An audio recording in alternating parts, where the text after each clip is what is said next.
I was elected as the first ever Labour councillor in St Andrews 3 years ago, so that really got me involved at the deep end in politics. Prior to that, I also had a passion for politics, and I also believe that I've got quite a lot of real life experience that I can bring to the job. I'm a qualified town planner, worked in the public and private sector. I've been involved in the development of affordable housing, and I currently work at the University of Dundee as a project manager in the State's Buildings Department, delivering multi-million-pound construction projects. But so the bottom line is that I really would like to do something to help the community that was brought up in. That's my main driving force in terms of wanting to be an MP for the area. Your predecessor, Sir Ming Campbell, has held North East Fife with a strong majority since 1987. Do you think he's done a good job? I think for quite a lot of the time, Ming Campbell did a really good job for the area. He's a very well respected MP, or was a very well respected MP. I think one issue that I've got with the Lib Dems, really going back 30 years, is that they've always encouraged people to vote tactically in this area. For about 20 odd years it was vote Lib Dems to keep the Tories out. Probably most notoriously in 2010, I recall getting a leaflet through my door just days before the election, vote Ming, the only way to keep the Tories out, and we all know what happened. You know, a week or so later they got into bed with the Tories and formed a very unpopular coalition. Now we're finding that the Lib Dems in the local area are again encouraging people to vote tactically. They're saying that they're the only people that can keep the SNP out. I think it's really about time that they actually focused on their own policies. A lot has changed since Sir Ming's 44% in 2010, predominantly in the rise of the SNP at the expense of Labour. Why do you think that is? I think there's a number of factors that have been at play. Obviously, the huge unpopularity of the coalition government, the Lib Dem Tory coalition. Then, obviously, I think that's probably what led the SNP into North East Fife. They won the Scottish election here in 2011. I think it was a huge protest vote at that stage. A lot of people were very angry with the Lib Dems. A lot of people had put their trust in them, and then had just switched over to get into bed with the Tories. So I think it was a bit of a protest vote then. Obviously, since then we've had the SNP had quite a large majority and then pushed forward with the referendum. And that's really changed the whole dynamic of politics in Scotland. And I think what we're seeing now is really just a follow-on from the referendum. It's constitutional issues have tended to dominate things as opposed to other policy areas. Of course, last year was the referendum, as you mentioned, and it's fair to say that the result there was pretty definite. Do you think that's a closed case now? I think it should be a closed case. The SNP made it clear at the time in the run-up to the referendum that it was a once-in-a-generation opportunity. I do respect the fact that 45% of the electorate voted for independence. Those people are not going to change their mind, and they're perfectly within their rights to continue campaigning for independence. But the SNP did make it clear that it would be a once-in-a-generation opportunity. And I think we're spending far too much time now talking about it. I think we should be getting on and looking at how we can better run the country in a better way and focus on the policies that really matter to people.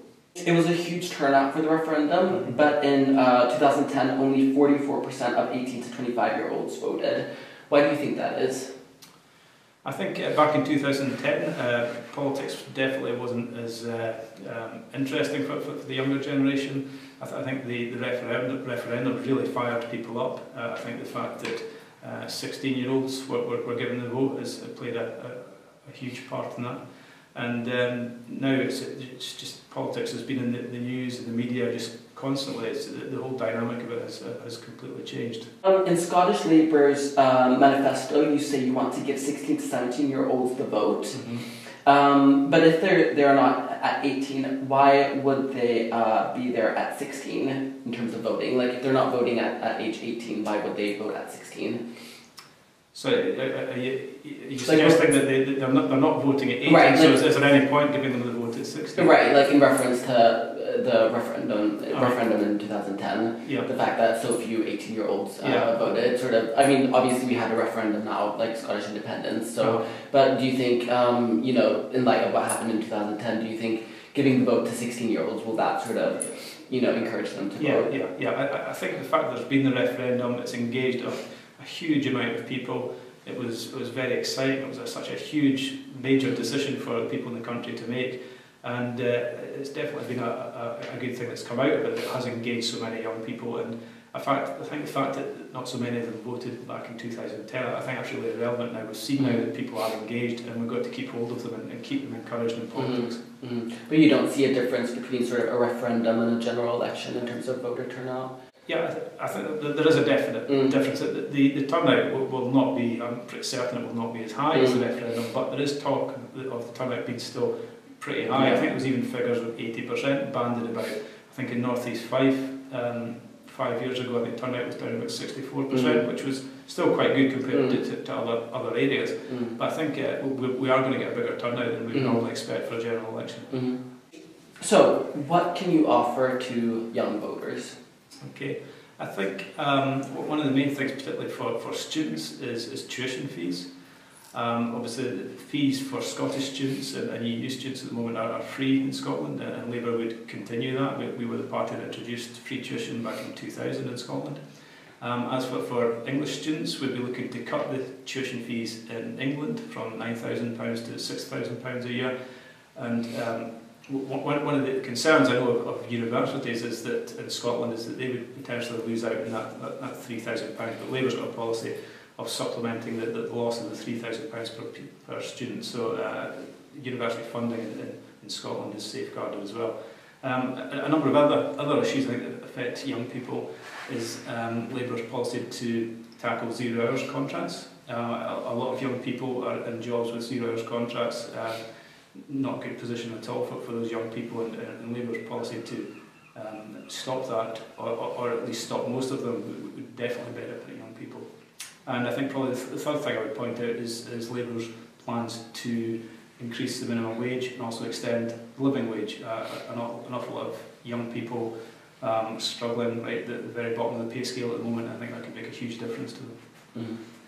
With such a tight race ahead, there's been a lot of speculation regarding collaborations.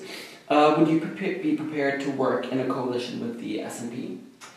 Well, the Labour leader, Ed Miliband, has made it absolutely clear that there will be no deal, no coalition, or no deal with the SNP. So that's my answer on that. Okay. And Labour doesn't have the strongest record in North East Fife. You've never done better than third. And Ashcroft has you polling at fourth. So what do you think of your chances? Well, I think if you go back to 2010, yes, we were third in 2010.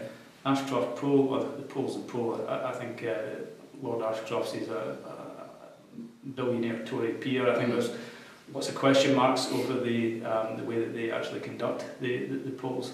And certainly when I've been out on the doorsteps, we've been speaking to a lot of people, a lot of particularly former Lib Dem voters are saying that they're going to be turning over to Labour, and there's also an awful lot of undecided voters, and I've been looking to tap into them. I think there was a report in the Independent newspaper yesterday that indicated about a third of voters are still to make up their mind, so we're obviously hoping to tap into that, and we're definitely not here just or I'm not here just to make up the numbers. I think the race is wide open in North East Fife. Yeah. But in general, what do you think are the biggest challenges facing the UK at the moment and for the sort of next government? I think there's obviously the need to get the deficit down, but I think a lot of it will depend really on the makeup of the government. You know, is there going to be a clear majority for any one party? I think there could be quite a lot of challenges in the next few weeks ahead, but I think the number one priority, probably as always, is the economy, and getting that on an even keel, getting more and more people into work, but more importantly getting them to good jobs on good pay.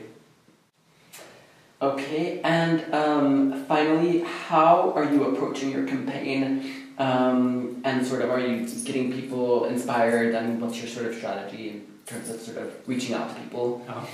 I guess to a large degree it's quite traditional, a lot of door knocking, a lot of street stalls, but I've also been trying to, as much as possible, use social media and getting a lot of feedback through that, using Facebook, Twitter, and meeting people like yourselves, doing as many interviews as we can. So yeah, that's really the main way we've been tackling it. Okay, well, good luck. Okay. Thank you. Thank you.